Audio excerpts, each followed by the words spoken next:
after ng 3 Lane Manila, and then nagpahinga ako, and then nag-join ako sa national team. And naging maganda mas lalo naging maganda yung preparation ko kasi galing ako sa matinding camp, preparation for 3 Lane Manila, and then after nun, nagdiretso ako dito sa Thailand kasama yung team.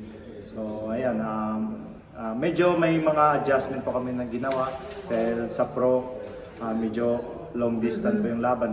Then ngayon po yung mabilisan. So yun yung naging ginawa naming adjustment, and then ayan, I think ready na po ako. At this point, yung condition ng katawan mo from 1 to 10? 100% po nasa condition na po ako. Kasi wala naman din akong problema sa timbang ko. Pero although naghabol pa rin kami sa yung speed dahil yung transition galing sa pro, pero conditioning po okay na po.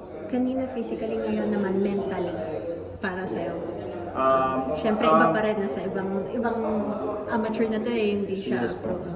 May konting pressure po dahil una kasi yung expectation ng mga tao, from Olympic medalist, 4-time SEA Games gold medalist, and then ngayon WBC International champion. So ayun, may konting pressure, pero siyempre yung pressure na yun yung ginagawa kong motivation everyday na nagte-training kami para maibigay ko yung 100% na best ko para sa training. Last na lang, ano yung pinaka-motivation mo para makuha mo yung 5th na gold? Kahit hindi pa sure, pero ano na lang yung motivation mo para sa laro? Thank you. Para maglaro. Yung una na yung motivation ko talaga.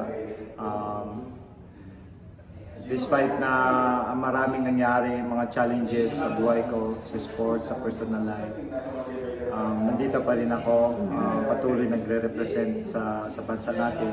And dito ko po gusto improve yung sarili ko na kaya ko pa rin mag 2028 sa LA Olympics. Yeah.